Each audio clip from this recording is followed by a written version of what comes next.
The court if is he trying to give me life, why wouldn't I be? He trying to give me life. He don't have no evidence, sir. Why wouldn't I be? He trying to give me life. Man, shut up talking to me because you trying to give me life, man. And you know it's not true. And he know it's not true. Why wouldn't I be emotional? He trying to give me life. He ain't got no evidence on none of this. And he's asking for a $250,000 bond. What's wrong with him, man? He don't even got no evidence. Who touched me, man? You ain't got no evidence. Of course I'll be emotional, man. Sorry, Your Honor. He's got me a $250,000 bond with no evidence. Yeah, I'm emotional. Okay, the court's going to change the bond to $500,000. Wow, sir, you can change to $500,000. He's still lying. All right, where is Mr. McDowell? He's right here, Your Honor. Okay, all right. Officer, are you going to be conducting probable cause hearing? You're going to matter of People State of Michigan versus Danny Eugene McDowell. Charged with count 1, assault with attempted murder, count 2, torture, count 3, criminal sexual conduct, first degree, during felony, count 4, unlawful imprisonment, count 5, criminal sexual conduct, third degree force or coercion, count 6, assault with intent to great bodily harm less than murder or by strangulation, count 7, domestic violence. Officer, state your name for the record. Detective Christopher Wilder, Plymouth Township Police Department. Plymouth Township Police Department responded to 12811 Heritage Drive, apartment 203 on 7/13 at 3:58 in the afternoon for a welfare check on a victim. You can stay a step back, sir. Good. Once they arrived, they contacted the defendant who's in custody, Danny McDowell, and the victim, Faith Allen, at the residence. After speaking with both of them for some time, they were separated. Assault was determined that it happened.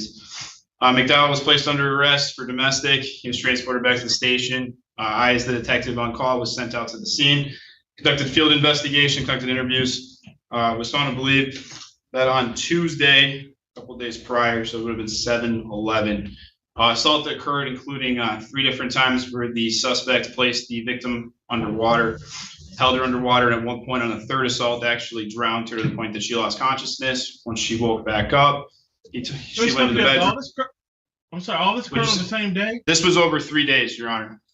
Over a 3-day period? Yes, Your Honor. Okay, go ahead. So on 7/11, that's when the 3 drownings occurred. Third one, she passed out, was no longer conscious. When she woke up, she went back to the bedroom. The defendant forced her to perform oral sex on her at that time, or on him at that time. The assault stopped at that point. After he fell asleep the next morning, he slapped her a couple of times, which would have been on the 12th. Nothing else occurred on the 12th. We approached to the 13th. The 2 of them had consensual sex at that point on the 13th, after which he threatened to have her fill up the bathtub a second time, to which she was able to reach out to a colleague to call 911, and that's how the police department got involved in the matter. Okay, what was the torture involved? Was that the strangulation or whatever? I believe, Your Honor, that's what the prosecutor's office determined to be torture. Okay. All right. It looks like mental pain or suffering or whatever. All this occurred in the Plymouth, Michigan? Yes, sir. Plymouth Township. Plymouth Township. Okay, stand corrected. Crystal Marie Medina, Your Honor, on behalf of Mr. McDowell, with regard to the arraignment, we would waive formal reading and stand mute, Your Honor. Yes. Okay, Mr. McDowell, what's your name for the record? Danny McDowell, Danny Eugene McDowell. Okay, thank you. Mr. McDowell, your attorney has waived the formal reading of the complaint and warrant. The court will enter a not guilty plea in this matter. Argument as to bond, please. Your Honor, at this time, we did have the opportunity to speak with Mr. McDowell. I do understand that these are very serious allegations, Your Honor. However, I would ask the court to consider that at this time, they are just that, allegations. Mr. McDowell disputes these allegations, Your Honor. He looks forward to coming to court and addressing the allegations that have been made against him. Mr. McDowell indicates that he is able to stay with his mother at his mother's home on Deacon Street in Detroit, Michigan. He indicates that he understands he is to have no contact with the complainant or with her address, Your Honor. He is 36 years old. He is not currently on probation or parole. While we do see that he has a criminal history, a felony, a previous felony conviction, it was back in 2006, Your Honor, and that was for an unarmed robbery, Your Honor. He indicates that he drives for Uber. His monthly income varies, but given his variable monthly income and his expenses, he is not able to post a monetary bond at this time, Your Honor. And so I would ask that the court, he also receives food stamps, Judge. So that means he is under the guidelines. And we would ask that the court consider giving him an opportunity to come to court and address these allegations, Judge. He is a lifelong resident of Michigan, if I didn't mention that already. All right, thank you. Officer, do you have any comments or thoughts as to bond? Yes, Your Honor, due to the serious nature of these crimes and the fact that we believe that he's a safety risk to the public, we're asking for a high cash bond, at least $250,000, if not higher. If you do decide to release him, I'd at least ask that he be on a GPS tether, have no contact with the victim, not be allowed to live at the victim's house, not be on any kind of alcohol, drugs, anything like that. So to be testing for that kind of thing and then be in contact with either probation or somebody so that we can kind of monitor what's going on with him. But again, just due to the seriousness of the crimes and our fear for the victim's safety at this point, if he does get released. You did mention during when we were having him process that don't worry, none of the victims are going to come here to testify. So again, we're worried about the safety. Come on, man. You don't lie like that, man. Okay. You don't have no evidence, man. Sir, You're just taking her word for it. He just taking her word for it. He don't have no evidence, Your Honor. And I did not say that. I said they're not gonna come because it's not Mr. true. McDowell, you have the right to remain silent. I would strongly suggest you exercise your right. Commentary is likely to invoke a response from my client, right? Again, Your Honor, that comment, if made, could have been made for several reasons. One can take it as a negative way, or it could be taken as they lied from the beginning. And so they're not going to come to court and lie under oath, Your Honor. Exactly. So I would ask that Mr. McDowell. I'm sorry, sir. I'm sorry, sir. This emotional moment. Mr. Medina, hold on one second. I'm Mr. sorry, McDowell. sir. I'm just emotional right now, man.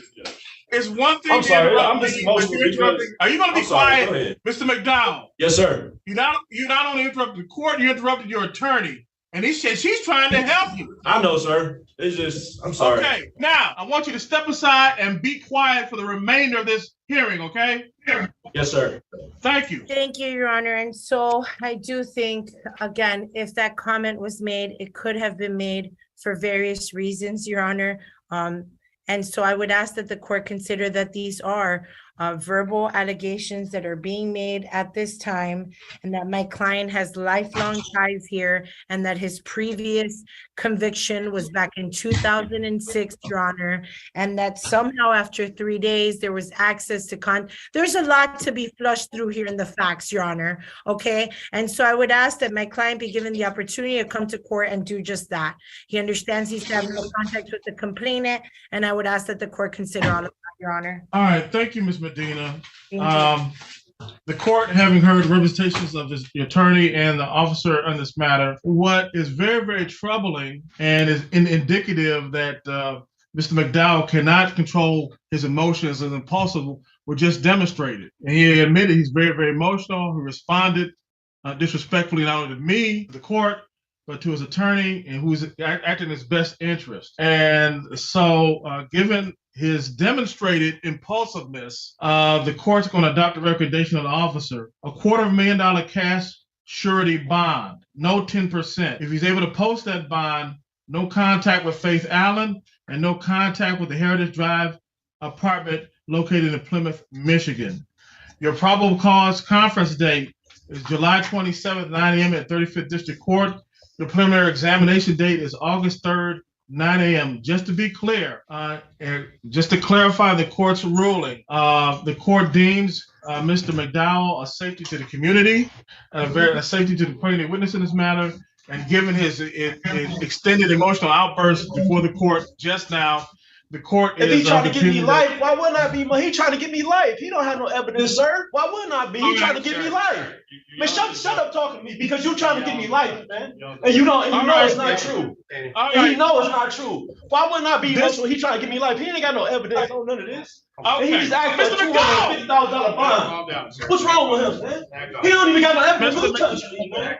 You ain't got no evidence. Of course I'm be emotional, man. Sorry, Your Honor. He's got me a $250,000 bond with no evidence. Yeah, I'm emotional. Okay, the court's going to change the bond to $500,000. Wow, sir, you can change to $500,000. He's still lying. He don't have no evidence. Now it's $500,000. Make it $1 million. It don't matter. I can't post 250,000. Okay, I'll make it $1 million then. I can't post none of it anyway. Okay, sir, step aside. This concludes the hearing. Okay, Your Honor, so the final amount for the bond, $1 million. and is that Cash accurate? He seen all that shit on her board, and he ain't taking none of that evidence down, man. I know what he's trying to do, man. Your Honor, Okay, he was put back in a cell. I'm sorry about that, Your Honor. Okay, no problem. That concludes the hearing. Thank you, Your officer. Honor. Thank you, Okay. Your Honor. Subscribe my YouTube channel Case by Case.